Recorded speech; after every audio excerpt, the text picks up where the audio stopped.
이번 교회 건축을 저도 하면서 하나님이 저에게 주신 말씀이 한 가지 있어서 그게 마태복음 20장 28절이었습니다. 온 것은 섬김을 받으려 함이 아니라 도리어 섬기려 하고 자기 목숨을 많은 사람의 대속물로 주려 함이라. 그 말씀을 한마디로 전하면 섬김입니다. 그래서 하나님, 이번 교회 건축을 통해서 우리 교회가 지역사회를 섬기게 하시고 다음 세대를 섬길 수 있도록 하옵소서. 이렇게 명확한 말씀을 붙들고 제가 교회 건축을 마무리 지었어요. 제가 보니까 여러분의 교회도 내 교회를 세우리니 마태복음 16장 말씀을 붙들고 아마 시작하시는 것 같아요. 잘하신 거예요. 또 우리가 저희 교회도 마찬가지입니다. 준비 과정서부터 다 짓는데 딱 2년 걸렸어요. 시공하는 데서 완공까지는 1년 5개월이 걸렸습니다. 쉽지 않아요. 근데 하나님께서 그때 필요한 말씀을 그때그때마다 반드시 주십니다. 할렐루야. 또 그때 부를 수 있는 노래를 주세요. 참 제가 오늘 깜짝 놀란 게 오늘 김은혜 자매가 은혜 아니면 살아갈 수가 없네. 호흡마저도 다 주의 것. 이게 우리 1년 5개월 동안 저희 교회가 예배 때마다 불렀던 찬양이에요. 그래서 우리가 버티고 견딘 거예요. 버티고 견디게 하시네. 여러분 잘 버티고 견디시기 바랍니다. 또 하나님의 은혜를 지키를 바랍니다. 그래서 하나님의 은혜가 더해져야 주의 몸된 교회는 잘 지어집니다. 제가 오늘 말씀 전체를 외워가지고 왔으니까 저하고 그냥 1시간 제 눈을 마주하면서 따라오시면 됩니다. 여러분 교회를 짓는데 가장 중요한 몇 가지 이제 덕목들이나 또 준비해야 될 것들이 있어요. 그것은 바로 교회 당회나 담임 목사님의 또 교인들의 중요한 리더십이 필요합니다. 누가 끌어가느냐, 어떻게 도와주느냐, 섬기느냐 이런 게 굉장히 중요해요. 여러분, 제가 몇 가지 서두를 이제 쭉 말해 볼게요. 이 한국 사회를 끌어왔던 많은 리더십 가운데 삼성의 천재론이 있었고 LG의 시스템론이 있었어요. 이렇게 구별이 되십니까? 말이 어렵죠. 삼성의 천재론은 이런 겁니다. 한 명의 천재가 만 명을 먹여 살린다. 근데 지금 보니까 그 한 명이 지금 감옥 갈판에 처해져 있잖아요. 그러니까 한 명이 무너지면 조직도 또 무너지는 거예요. 이런 약점이 있어요. 교회도 마찬가지입니다. 한 명의 탁월한 리더가 끌고 가는 것. 한국 교회는 지금까지 그래서 명성교회나 소망교회 이런 교회들이 끌어져 왔어요. 근데 결과는 별로 안 좋았어요.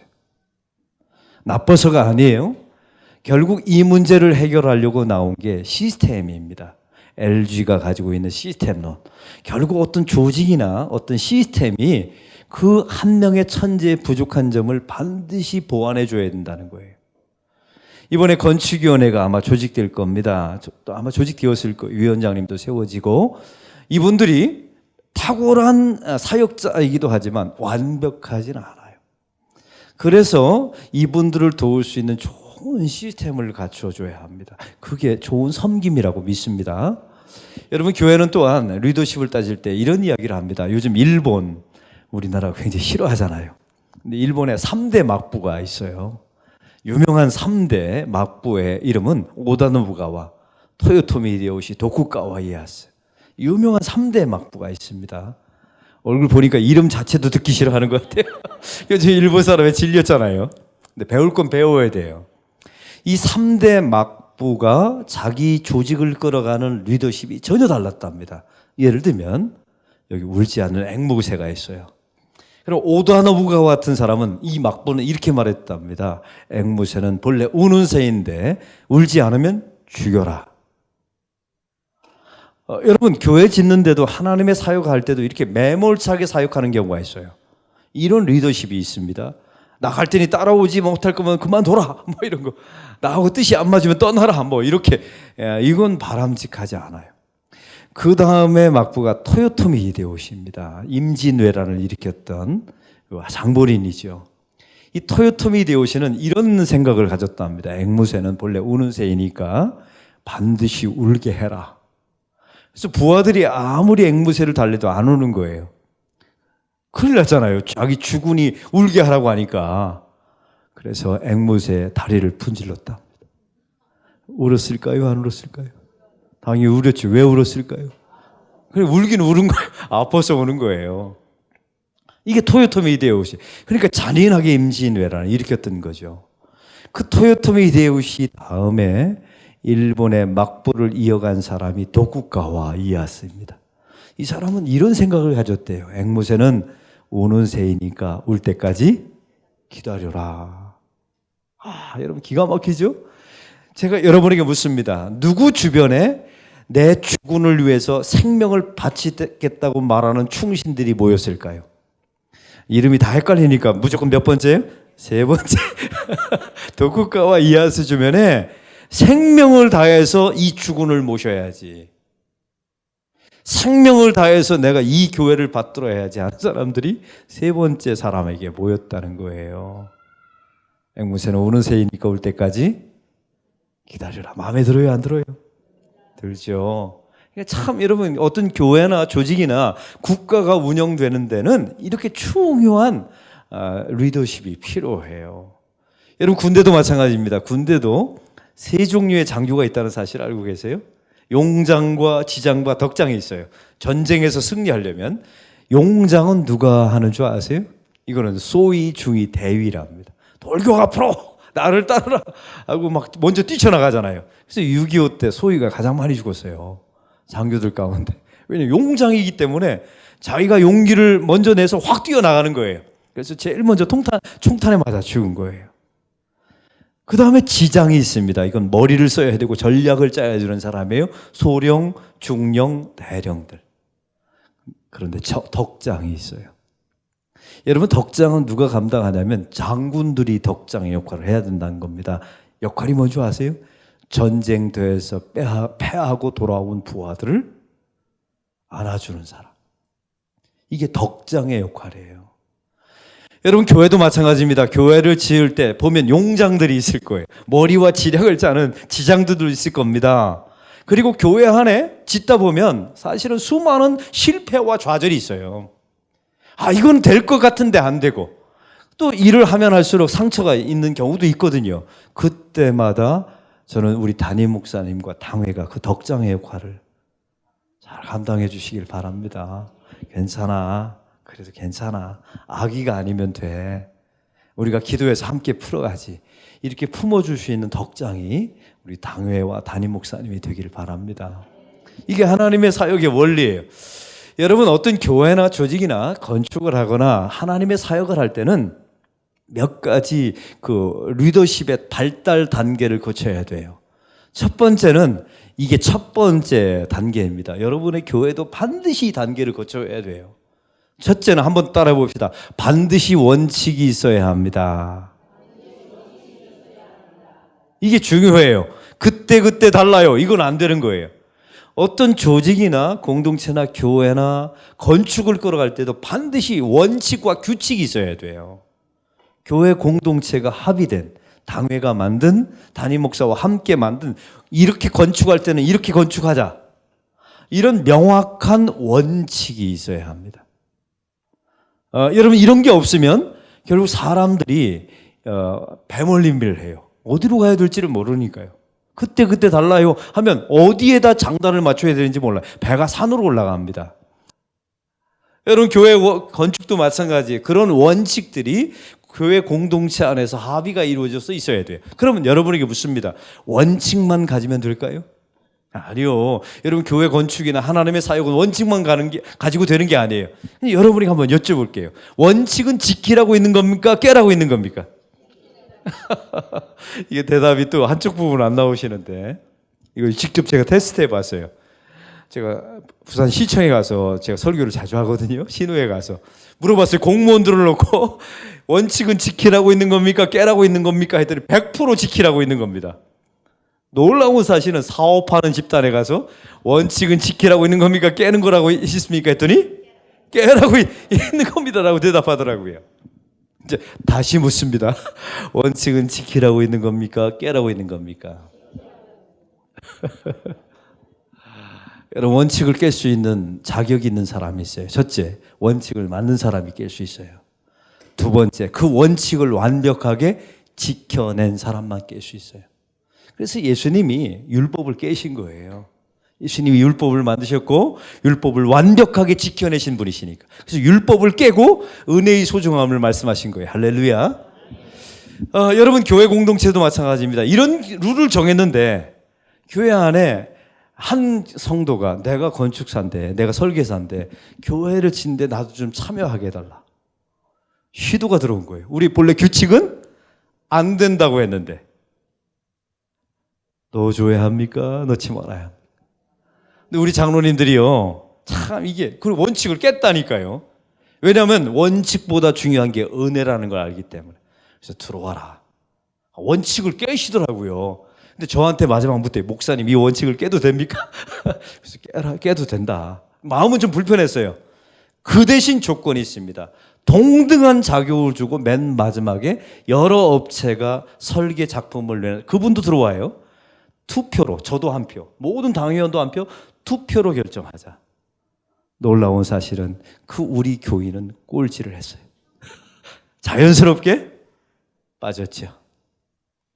여러분 두 가지를 얻은 거예요. 우리는 원칙을 가지고 있었어요. 근데 그 원칙을 은혜로 깼어요. 그 은혜 안에 들어온 사람이 자연스럽게 빠졌어요. 우리 얻을 수 있는 걸 다 얻은 거예요. 남의 교회 일이라고 감동이 별로 없어요. 우리 이 과정 되게 골치 아팠는데 사실은 진짜 골치 아프대요. 근데 다 우리는 모든 걸 다 얻어냈어요. 그러면 여러분에게 묻습니다. 이런 원칙만 있으면 정말로 교회가 지어집니까? 공동체가 됩니까? 아니에요. 그 다음에 단계로 나가야 돼요. 교회 건축이든 하나님의 사역이든 여전도회든 남전도회든 당회든 교회는 반드시 그 다음 단계는 따라해 봅시다. 반드시 소통해야 합니다. 일방적으로 끌어가는 거는 어림없어요. 왜? 안 도와줘요, 그러면. 그래서 저희 교회는 모든 사역의 원칙이 있어요.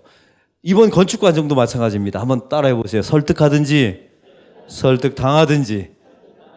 이 두 가지 원칙이 지켜진 거예요. 일방적으로 이거 우리가 정했으니까 따라라. 아니요. 여러분 그게 통하질 않아요. 이유가 뭔지 아세요?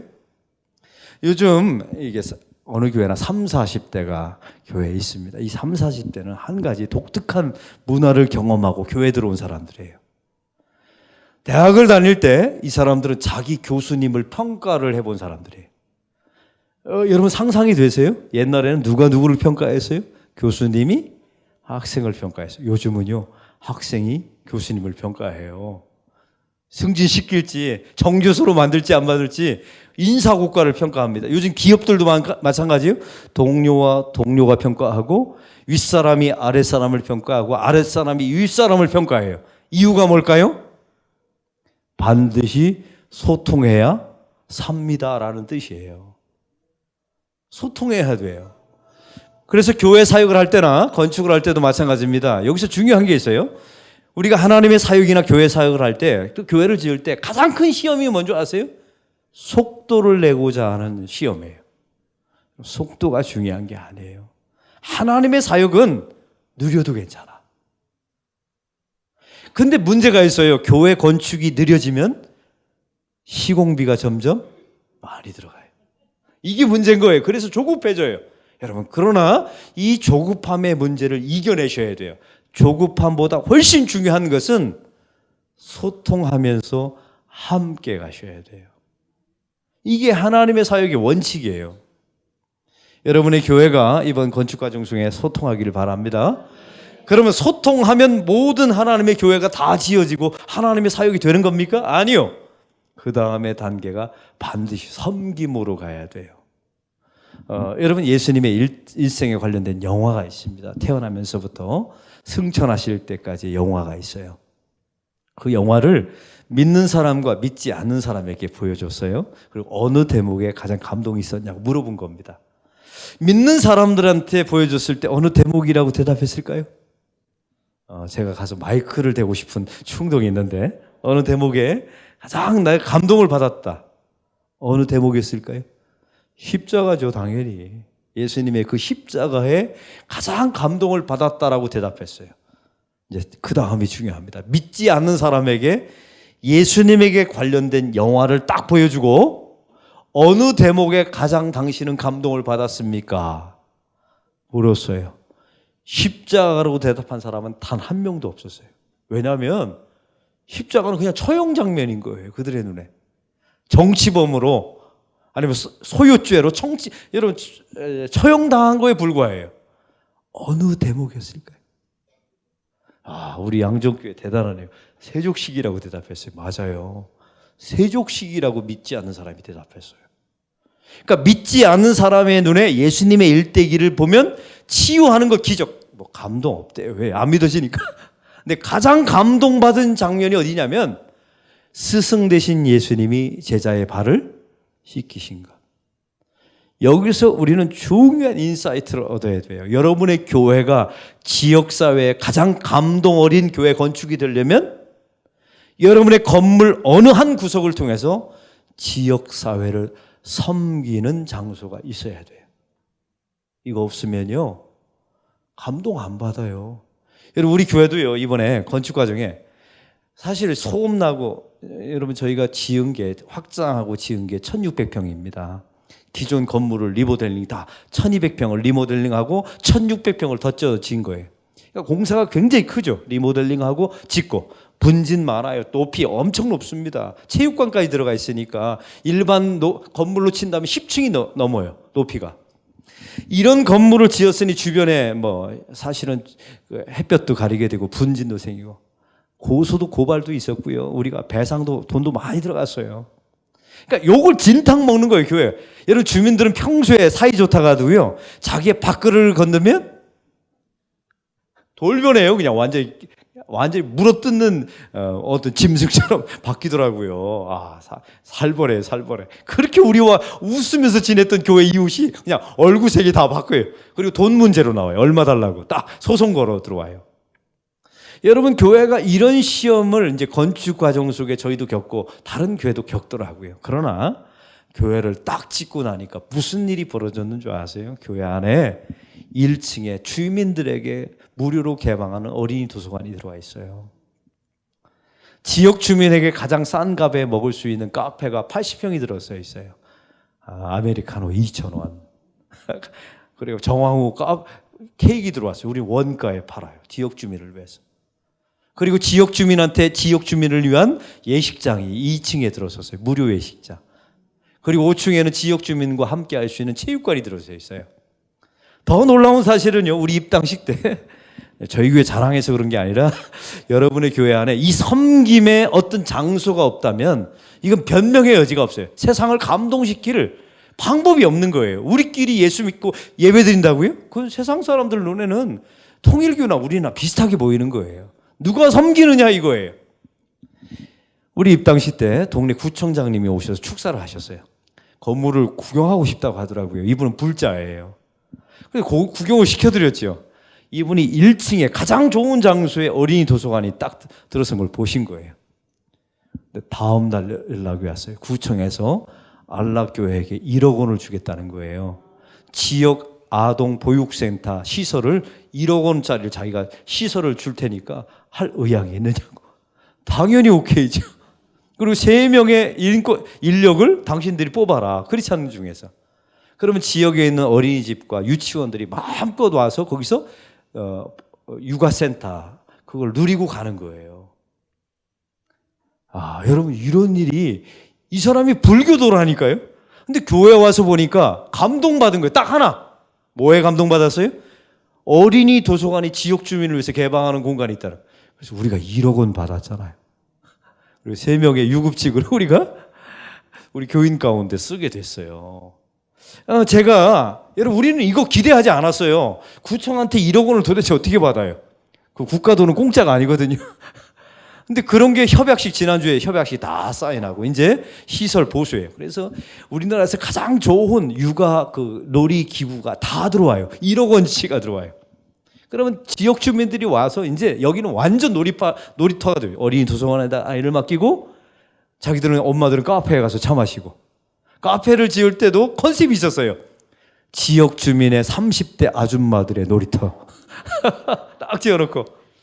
제가 말씀드리는 것은 여러분의 교회 건축 안에 어떻게 진행되는지는 모르겠어요. 목사님하고 대화를 나누지 않아서 세상 사람들에게 감동을 주려면 예배 장소, 십자가 크게 화면 이런 거 아니에요.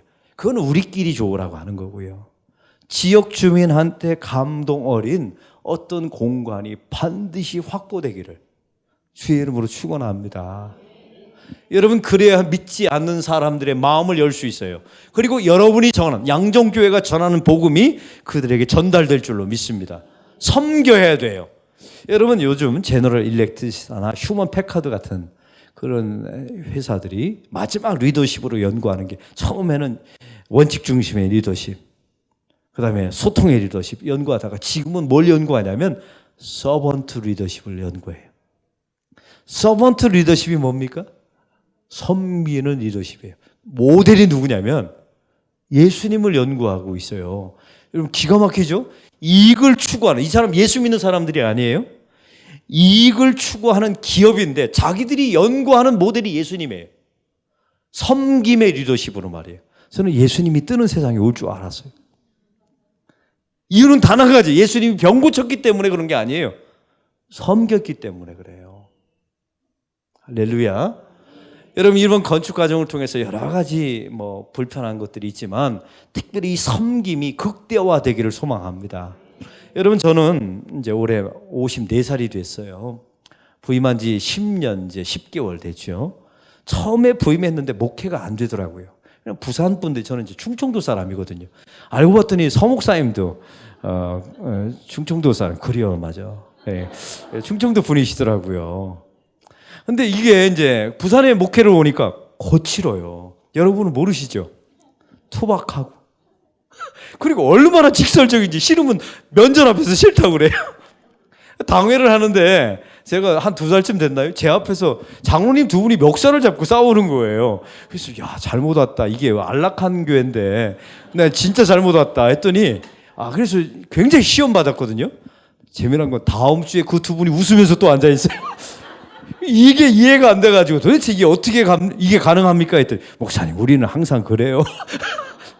싸우기도 싸우지만 푸는 것도 화끈하게 풀더라고요. 그건 마음에 들어요.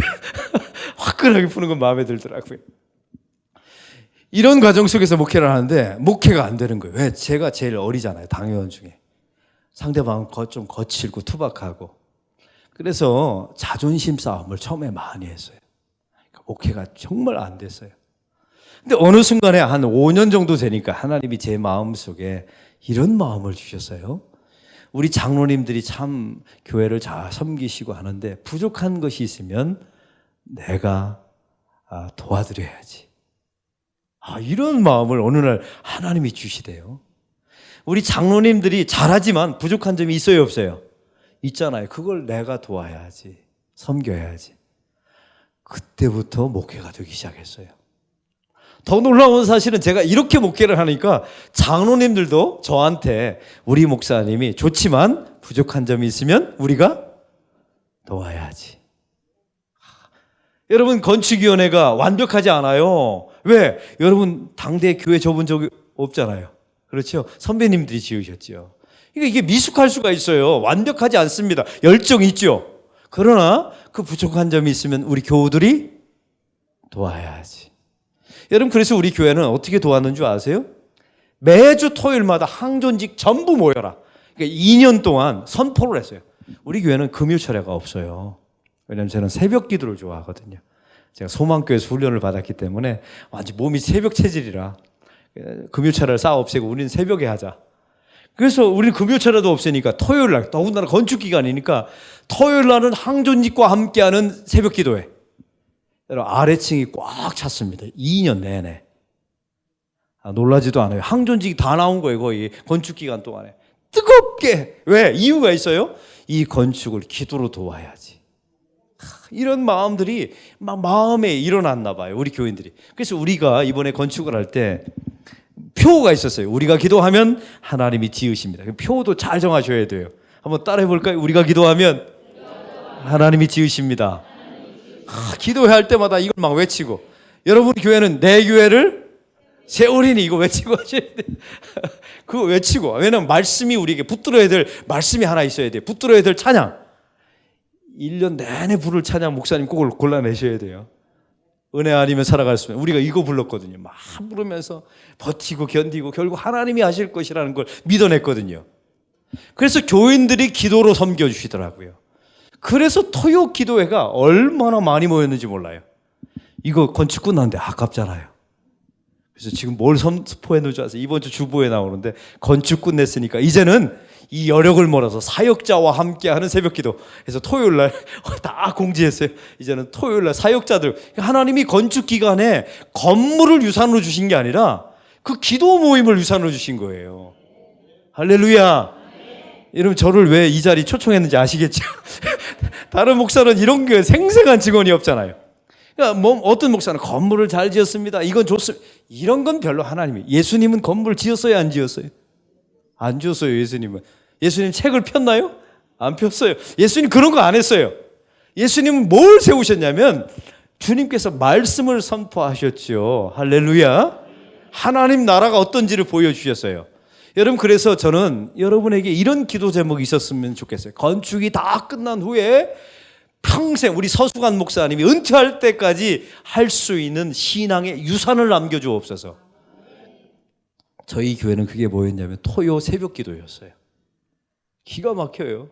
그래서 그거 이번 주에 또 제가 모여라 해서 다 모여서 내일입니다. 제가 사실 여기 오면서도 설레었지만 내일 새벽 기도가 더 설레요. 이런 마음으로. 이런 기가 막히죠. 교회 건축이 끝나는데 더 설레요. 그 좋은 건물 속에서 하나님 우리 기도를 어떻게 받아주실까. 여러분, 이런 유산들이 여러분 가운데 이어지기를 원합니다. 그래서 교회 기도로 도와야지, 물질로 도와야지, 이런 마음들이 있었으면 좋겠어요. 여러분, 우리 교회 건축을 선포했을 때 그 후에 딱 2번 건축 헌금 설교를 했어요. 왜? 딱 작정해야 되니까. 아마 여러분 교회도 다 하셨을 거예요. 제 마음속에 하나님이 이런 마음을 주시는 겁니다. 작정하는 주간에 우리 교인들을 섬겨야 되는데 어떻게든 돈을 모아서 많이 만들어서 교회를 짓는 것은 섬김이 아니잖아요. 주제를 섬김이라고 정했는데, 그래서 제 마음속에 우리 교회 안에 마음은 있으나 헌금하지 못하는 과부들, 가난한 자들을 섬겨야지. 그래서 그 헌금 작정하는 주간에 본문이 과부의 두렙돈 설교였어요. 여러분 기억나십니까? 예수님께서 성전에서 사람들이 어떻게 헌금하시나 봤더니 과부는 두렙돈을 내고 또 부자들은 땡그랑땡그랑 하면서 돈을 많이 내고요. 그렇죠? 근데 예수님께서 뭐라고 말씀하세요? 저 과부가 드리는 것은 저의 전부니라. 여러분, 이 말씀은 저 과부처럼 자기의 전부를 건축 헌금으로 드려라, 이런 이야기가 아니었어요. 그 본문에 보면 이 거대한 헤롯의 성전을 지을 때 네 제사장들은 한 푼도 안 내고 어떻게 과부들의 돈을 긁어서 이 성전을 짓느냐, 이 성전은 내가 반드시 무너버릴 것이다, 이런 설교였던 거예요. 제가 이 설교 이 톤으로 했어요. 그랬더니 교인들이 이거 헌금하라는 얘기냐 말라는 과부들의 돈을 긁어서 그 헤롯의 성전을 짓는 것은 금하라, 그 성전은 내가 무너버릴 것이다, 이 본문이었어요. 교인들이 저한테 문자가 왔어요. 목사님, 교회를 지으라는 겁니까 말라는 겁니까? 헌금을 하라는 겁니까 말라는 겁니까? 제가 말했죠. 가난한 자의 것을 긁어서 짓는 교회는 하나님이 기뻐하지 않습니다. 기도로 은혜 받은 것, 충분히 은혜를 받아서 은혜 받은 것만큼 하나님 앞에 드리고 또 부유한 자는 더 많이 드리고 이렇게 지어야 합니다. 근데 놀라운 일이 벌어졌어요. 제가 이것만 얘기하면 제가 사실은 눈물이 나오는데 과부들이 이 설교를 듣고 가장 많이 헌금을 했어요. 기가 막히죠? 그러니까 하나님의 교회는 이게 인간의 힘으로 짓는 게 아니에요. 제가 과부들 돈 내지 말라고, 그 과부들의 돈을 털어서 짓는 성전은 성전이 아니라고, 그렇게 교회를 지어서는 안 된다고, 저들의 피땀을 저렇게 착취하면서 이렇게 거대한 성전을 저런 식으로 헤롯 성전처럼 지어서는 안 된다고 설교했는데 과부들이 제일 많이 헌금을 했어요. 그 헌금을 받아들였을 때 목사가 가슴이 찢어지대요. 그러면서 목사도 교회를 사랑하는 법을 배웠어요. 저분들에게 교회는 생명이었구나. 그냥 우리는 이 교회에 일하다가 떠나가는 그런 목사로 생각했지만 저분들에게는 저게 생명이었구나. 그래서 생명을 드린 거예요. 우리 교회 이번에 건축 헌금의 1위가 누가 했냐면 과부가 했어요. 1억 5천. 1위가 부자가 그렇게 많은데 과부가 1억 5천을 했어요. 그 1억 5천이 뭔지 아세요? 자녀들이 평생 준 돈을 진짜 라면 끓여가면서 자기가 죽을 때 좋은 일 한 번 하고 죽으려고 모았던, 자기 집도 없어요. 월세예요. 지하방이에요. 이분이 1억 5천을 모아서 하나님 앞에 드렸어요.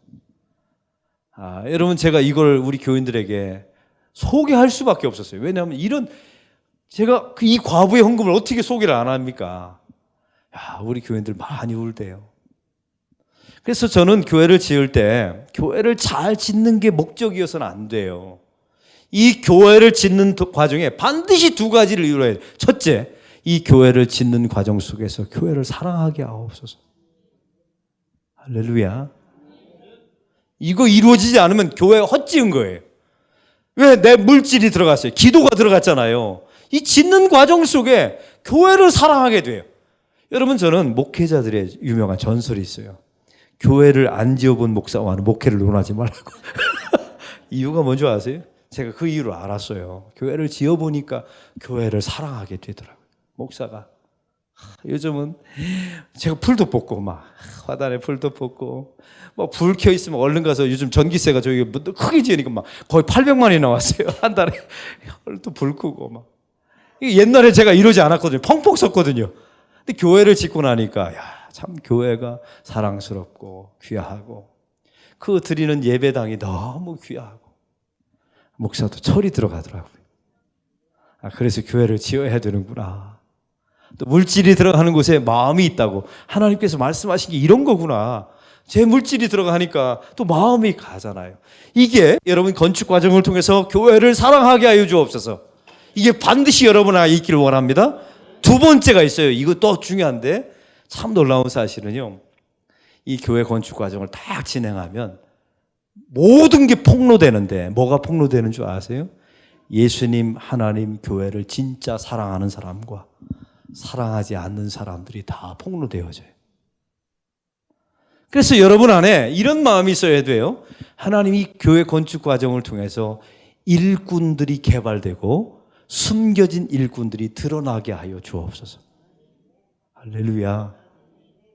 이 두 가지가 이룬다면 아마 여러분의 교회는 건축이 우리 교회보다 훨씬 더 승리하는 교회 건축이 될 줄로 믿습니다. 오늘 성경의 말씀은 예수님께서 이제 예루살렘으로 입성하시는 장면이에요. 십자가를 지러 가시는데 얼마나 절대절명의 순간입니까?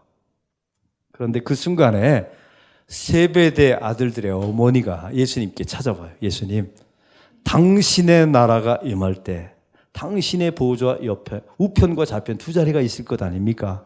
그 두 자리에 내 두 아들을 앉혀주세요. 야고보와 요한을 앉혀달라고 말해요. 이게 그 스카이캐슬이 요즘만인 줄 알았더니 이때도 있었던 거예요. 부모의 치맛바람이. 내 아들을 거기다 앉혀. 왜 딱 두 자리밖에 없는데? 나머지 듣는 제자들 기분 좋아요, 나빠요?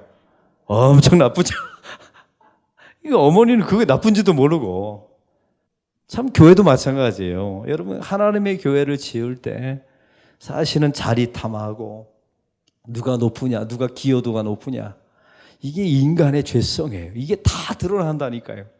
여러분, 제주도에 어떤 교회가 있냐면 유명한 물 위에 있는 교회가 있어요. 물 위에다가 교회를 지어놨어요. 그 교회가 얼마나 아름다우면 우리나라 전체 교회당 아름다움 순위 1위로 뽑혔어요. 근데 그 교회를 짓게 된 계기를 아십니까?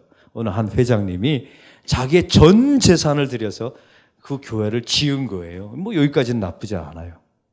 근데 담임 목사님을 청빙해서 교회를 지었으니까.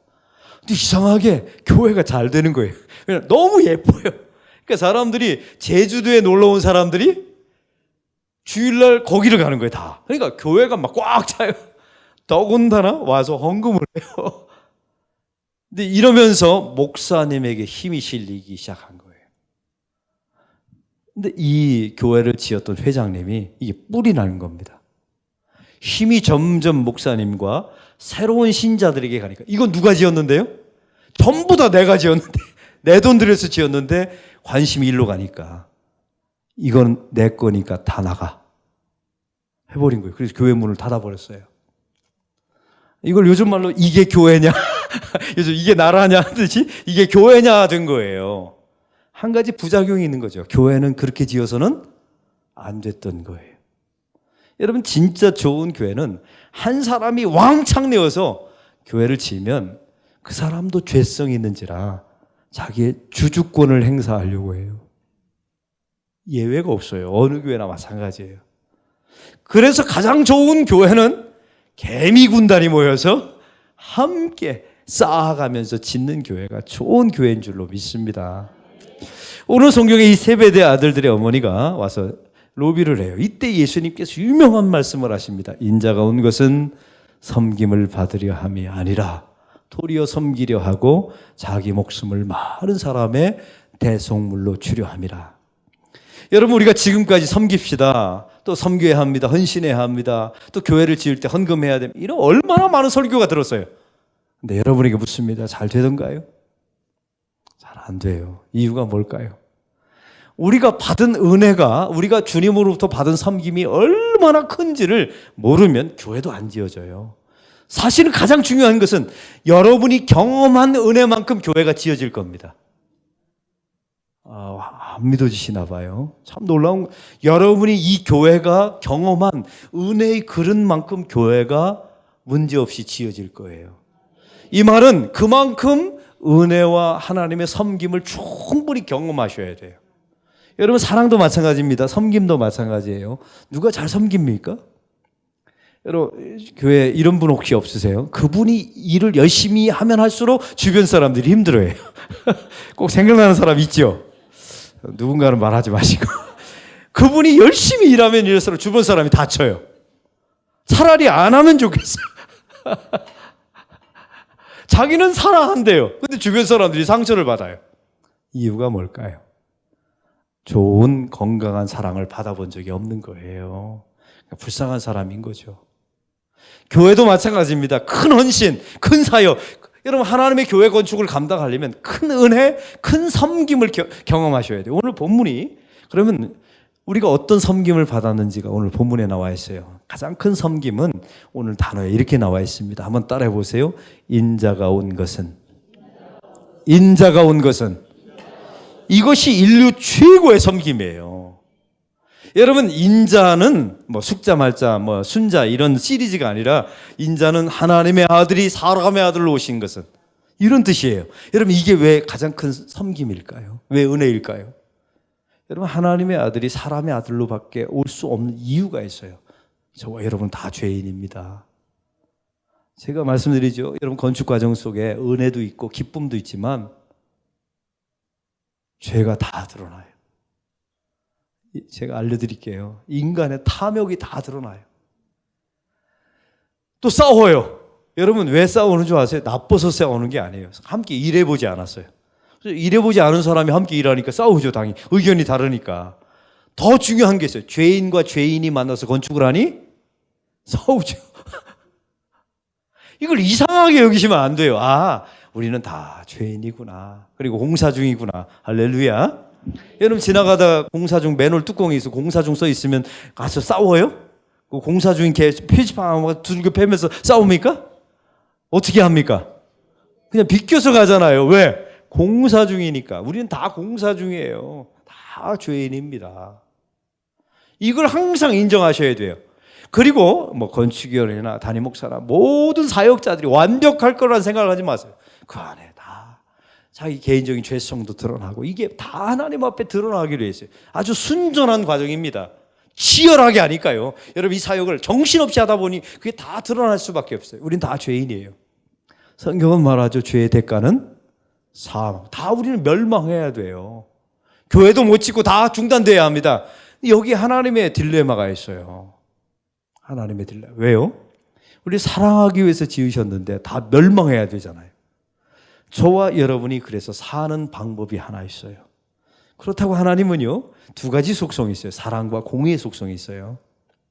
하나님이 만약 이랬다고 합시다. 내가 죄 지었는데 내가 그냥 용서해 줄게 하면, 공의의, 사랑의 하나님은 만족되지만 공의의 하나님은 거짓말이 되는 거예요. 이건 안 되는 거예요. 네가 죄 지었으니 네가 죽어라. 그러면 공의의 하나님은 만족되지만 사랑의 하나님은 거짓말이 되는 겁니다. 그래서 사랑의 하나님과 공의의 하나님을 만족하면서 저와 여러분이 살 수 있는 유일한 방법이 딱 하나 있어요. 누군가가 대신 죽어주는 거예요.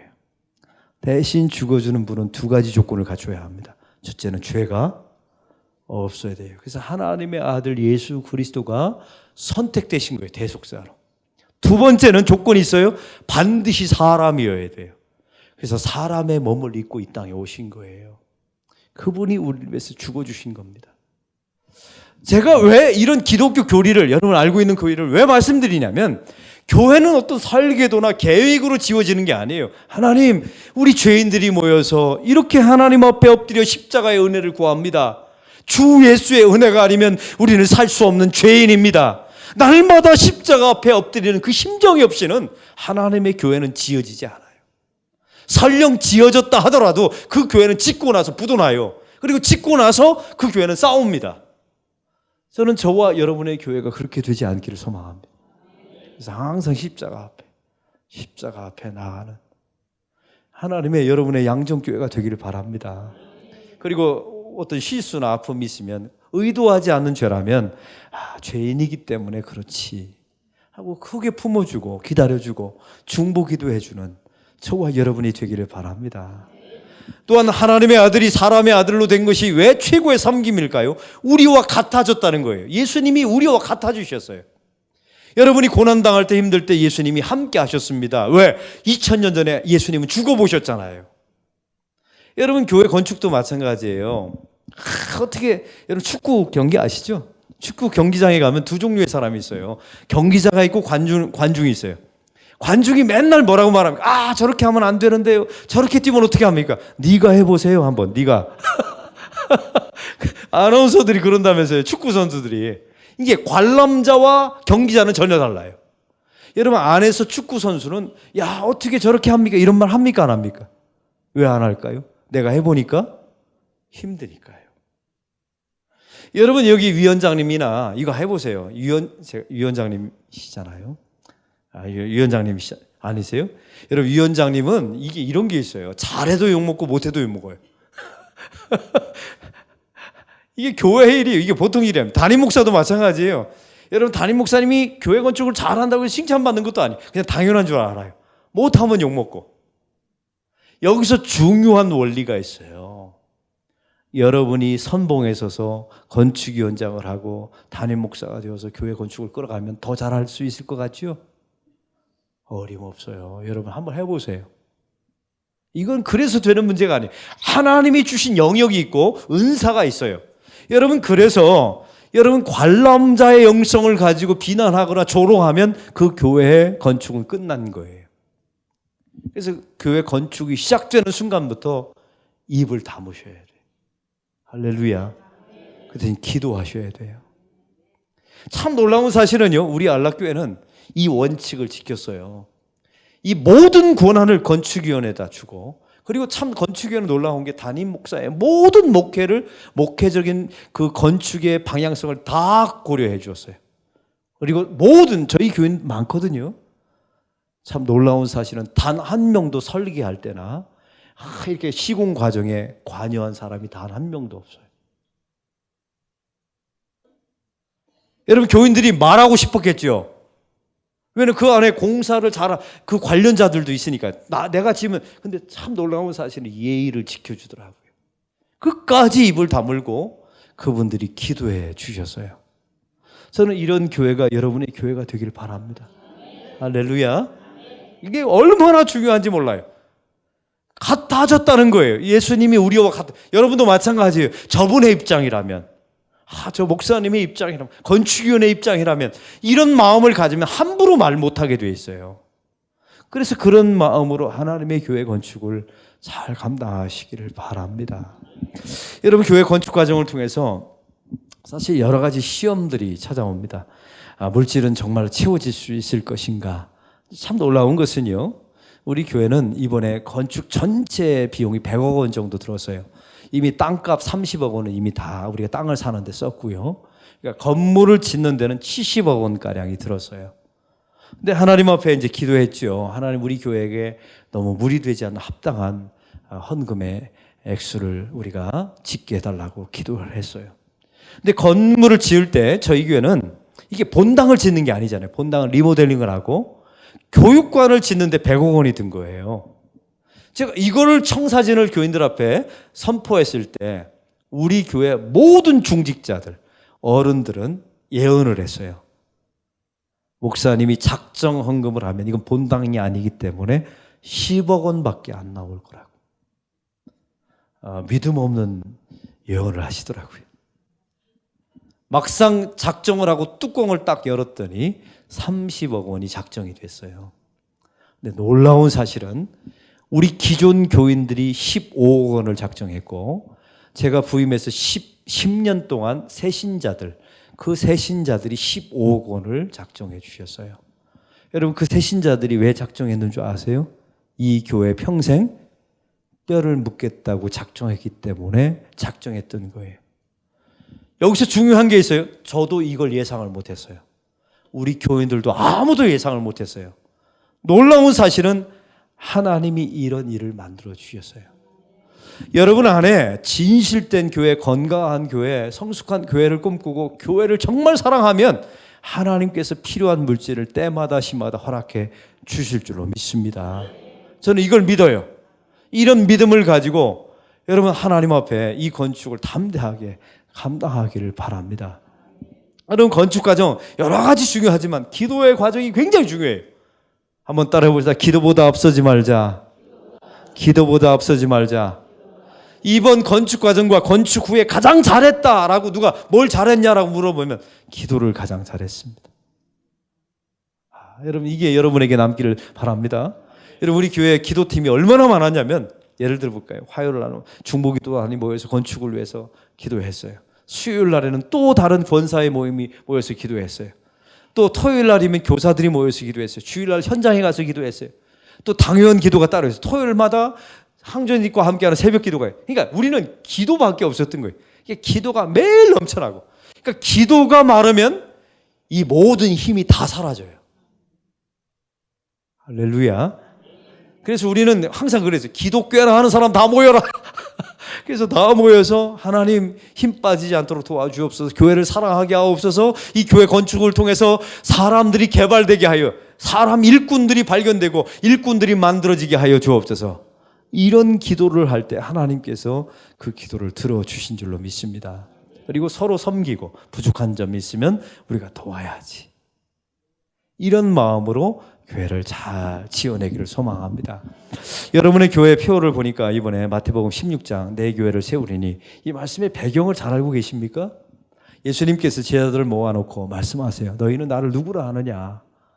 모세입니다. 엘리야더라 말하더이다. 이렇게 말하다가 예수님께서 베드로에게 물으십니다. 너는 나를 누구라 하느냐?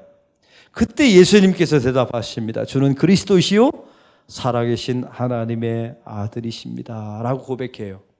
그때 예수님께서 이런 말씀을 하십니다. 바요나 시몬아, 내가 복이 있도다. 이를 알게 하는 것은, 이를 알게 하니는 너가 아니라 하나님이시다라고 말씀하세요. 그리고 너는 베드로라, 너는 반석이다라고 말해놓고, 사실은 지금 짱돌이거든요. 하나님이 믿어 너는 반석이다라고 말해놓고 그 다음 말이 중요합니다. 너의 이 신앙 고백 위에 내 교회를 세울 것이다. 여러분, 교회는 물질로 세우는 게 아니에요. 어떤 터 위에 세우는 게 아니라 믿음 위에 세우는 겁니다. 할렐루야. 너의 그 신앙 고백, 그 믿음 위에 나의 교회를 세울 것이라고 예수님께서 약속해 주셨어요. 근데 여기서 중요한 게 있어요. 베드로는 굉장히 부족한 사람이었어요. 여러분, 베드로가 뭐가 얼마나 부족했는지 알려드릴게요. 다른 사람은 다 부인할지라도 나만큼은 부인하지 않겠다고 말하는 사람이 베드로예요. 여러분, 이 주는 그리스도의 살아계신 하나님의 아들입니다 라고 말해놓고 그 다음 일을 저지르잖아요. 예수님이 십자가를 길을 간다고 하니까 주여 그리하지 마옵소서. 그랬더니 예수님이 그 베드로에게 뭐라고 말해요? 사탄아 물러가라. 얘는 사탄적인 요소가 있었던 사람이에요. 또 여러분, 베드로가 얼마나 기가 막힌 사람이냐면 변화산에서 예수님에게 말하죠. 예수님, 여기가 좋사오니 해놓고 집을 세 채를 짓겠다고. 모세를 위하여, 엘리야를 위하여, 예수님을 위하여. 이게 제정신입니까? 여러분, 예수님의 직업이 뭐예요? 목수. 베드로의 직업은 그러니까 얘가 정신 나간 거예요. 어부가 목수한테 집을 지어주겠대요. 그리고 여기서 좋겠다. 여기서 머물겠다는 거예요. 예수님 금방 뭐라고 말합니까? 내려가자. 네 말은 들을 것도 없다. 그냥 내려가자. 내려갔더니 귀신 들린 아이를 19명의 제자들이 못 고치는 장면이 나와 있잖아요. 그러니까 베드로는 이런 사람이에요. 그러니까 우리의 믿음 사실은 별거 없어요. 근데 중요한 게 있어요. 이 베드로가 결국 예수님을 3번 모른다고 부인하고 부정하고 여러분 맹세하지 않습니까? 저주하잖아요. 그 예수님이 부활하셨다는 소식을 들었을 때 베드로가 도망가요. 디베라 바닷가로. 예수님이 추격해 가십니다. 물고기와 떡을 구워놓고 기다려요. 저 같으면 배를 확 뒤집어 버렸을 것 같아요. 한번 따라해 보세요. 우리 예수님은 벨도 없으십니다. 그걸 찾아가지고 물고기를 구워놓고 그 다음에 물으시죠. 요한의 아들 시몬아, 내가 나를 사랑하느냐라고 물으세요. 여러분, 이게 중요해요. 이렇게 묻는 겁니다. 아가페스메, 너는 예전에 나를 아가페적으로 말하지 않더냐? 네가 정말 나를 무조건적인 그 아가페의 사랑을 했느냐? 이 말을 하세요. 이때 베드로가 대답합니다. 필레오레. 주님, 그거는 안 되고요. 제가 지금까지 여정을 보니까 우정 어린 정도의 보잘것없는 사랑밖에 못했습니다. 기가 막히죠. 옛날에 베드로였다면 아가페스메, 네가 나를 아가페적으로 사랑했느냐? 그러면 옛날에 베드로는 이렇게 대답했을 거예요. 예, 제가 아니면 누가 합니까? 얘네들 다 못합니다. 저만큼은 해낼 수 있습니다 라고 대답했을 거예요. 이 순간만은 이렇게 대답합니다. 주님, 그건 못 해냅니다. 예수님께서 다시 물으시죠. 아가페스메, 두 번째. 베드로가 대답하나 필레오레, 우정 어린 정도의 보잘것없는 사랑밖에 못합니다. 근데 예수님께서 마지막으로 마세요. 그러면 그 보잘것없는 우정 어린 정도의 사랑만큼은 정말 했느냐? 베드로가 대답합니다. 주여, 그거는 했습니다. 예수님께서 대답하시죠. 내 양을 먹이라. 이제 됐으니까 내 양을 치라. 이게 무슨 얘기인 줄 아세요? 주님, 이 교회는 제가 짓습니다. 제가 아니면 누가 짓습니까? 이런 사람을 통해서는 절대는 교회는 지어지지 않는답니다. 이걸 아셔야 돼요. 내가, 나를 따르라. 내가 짓겠다. 내가 아니면 누가 지으랴. 이런 사람을 통해서는 교회가 안 지어진답니다. 주님, 저는 그런 교회를 지을 능력이 없습니다. 주가 도와주시면 주의 능력에 힘입어서 저는 쓰임받을 뿐입니다. 이런 사람을 통해서 교회가 지어진답니다. 이게 오늘 이런 이야기예요, 말씀. 여러분, 성경에 보면 야곱이라고 하는 사람이 나와요. 아시죠? 야곱은 속이는 자입니다. 이름 자체가. 형을 이렇게 태어날 때 형 에서의 발뒤꿈치를 잡았어요. 형님 먼저 나가라고 밀은 겁니까? 잡아당긴 겁니까? 잡아당긴 거예요. 성경에 보니까 태중에 있을 때 둘이 싸웠더라라고 나. 이게 원문에 나오니까 이렇게 나와 있어요. 두개골이 부서지도록 싸우다라고 나와 있어요. 누가 누구한테 싸움을 걸었을까요? 동생 야곱이 형 에서한테 싸움을 건 거예요. 여러분, 야곱은요, 그래서 장자권을 팥죽 한 그릇으로 삽니다. 아주 째째한 인간이죠. 그리고 속이고 들어가서 아버지를 속여요. 그렇죠? 그러니까 완전히 속이는 자예요. 여러분, 짐승의 탈을 쓰고서 아버지에게 들어가잖아요. 아버지가 감이 이상하잖아요. 아버지 느낌이 이상하네. 너는 누구냐 했더니 야곱이 누구라고 그랬어요? 에서입니다. 이런 사람이 야곱이었던 거예요. 여러분, 나중에 그 야곱이 외삼촌 라반의 집에 가잖아요. 갔더니 그 외삼촌 라반의 두 딸이 있는데 첫째 딸은 레아예요. 성경에 보니까 시력이 나쁜 딸. 이걸 그렇게 표현했지만 얼굴이 기도가 필요한 얼굴, 막 통성 기도가 필요한 얼굴이었던 거예요. 진짜 못생긴 레아. 근데 두 번째 라헬은 진짜 예쁜 아리따운 여인이었나 봐요. 여러분, 야곱이 외삼촌 라반한테 누굴 달라고 합니까? 라헬을 달라고. 그리고 7년을 내가 일해주겠다고 약속을 하고 첫날 밤을 들어가요. 첫날 밤, 유대인의 결혼식은 밤이거든요. 밤에.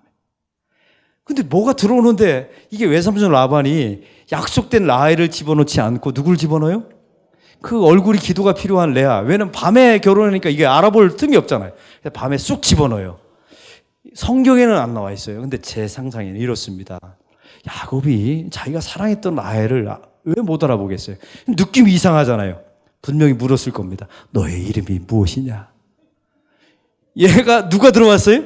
레아가 들어왔는데 얘가 뭐라고 대답했을까? 저는 라헬. 어디서 많이 들어본 것 같지 않아요? 자기가 옛날에 아버지한테 했던 말이 그대로 반복되는 거예요.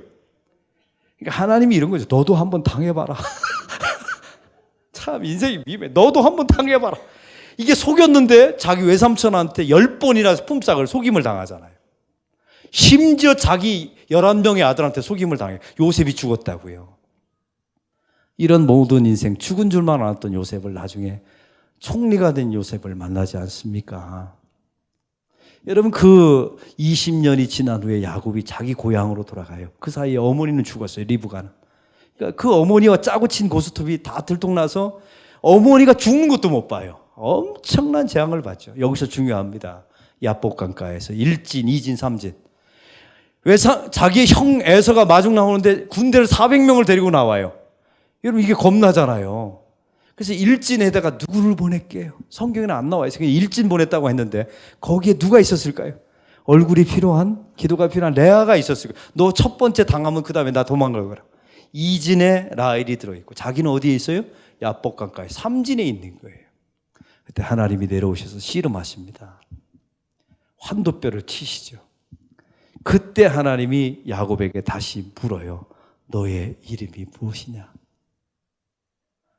20년이 지난 후에 하나님이 처음으로 야곱에게 나타나 너의 이름이 무엇이냐? 근데 야곱이 그때 대답합니다. 하나님, 저는 속이는 자입니다. 하나님, 저는 남의 발 뒤꿈치를 잡는 자입니다. 이 말을 하나님 앞에 처음으로 말해요. 그때 하나님이 대답하시죠. 이제 됐다. 너의 이름을 이스라엘이라 하라. 하나님과 겨루어 이겼다. 얼마나 놀랍냐면요. 인간의 한 이름을 국가로 만든 것은 야곱밖에 없어요. 여러분, 김정은이도 자기 나라 이름을 조선인민민주공화국이라고 했지 김정은이라고 안 만들었어요. 근데 이스라엘이라는 나라는 야곱의 이름이 이스라엘 된 거예요. 누가 이렇게 만들어놨을까요? 하나님이 만들어주신 거예요. 여러분, 우리는 다 야곱입니다. 여러분, 이 건축 과정을 통해서 누군가의 발 뒤꿈치를 잡을 수도 있고요. 내가 아가페적인 사랑, 이 교회 건축 나 아니면 누가 합니까? 이렇게 말할지도 몰라요. 네, 염려하지 마세요. 하나님이 여러분을 반드시 결국 반석 베드로로 만들어내실 줄로 믿습니다. 여러분, 이스라엘로 하나님과 겨루어 이겼다. 이 교회를 하나님께서 완공하셨다. 이렇게 고백하는 날이 반드시 오게 될 줄로 믿습니다. 이런 날을 소망하면서 1년 잘 견디시고 잘 버티시고. 여러분, 제가 얼굴 보니까 교회 건축한 목사 같지 않죠?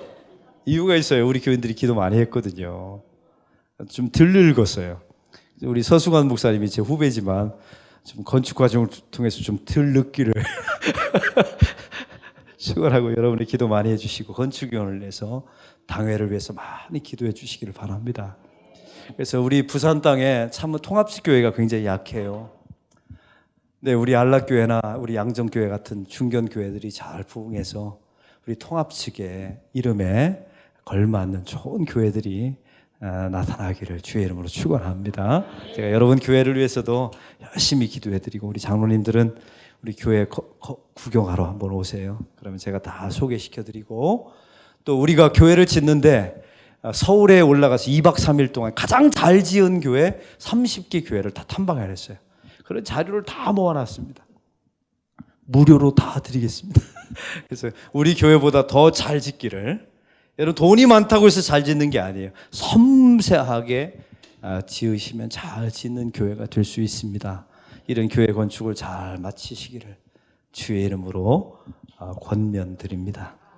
우리 함께 마지막 제가 찬양하고 함께 제가 기도한 후에 저는 떠나가고 함께 또 기도해 주셨으면 좋겠습니다. 은혜 아니면 살아갈 수가 없네. 우리 함께 가사를 생각하면서 우리 두 손 들고 함께 찬양했으면 좋겠습니다. 은혜 아니면 아니면 살아갈 수가 없네. 호흡마저도 다 주의 것이니 세상 평안과 위로 내게 없어도 예수, 오직 예수뿐이네. 다시 한번 찬양합시다. 은혜 아니면 살아갈 수가 없네. 호흡마저도 다 주의 것이니 세상 평안과 위로 내게 없어도 예수, 오직 예수뿐이네. 크신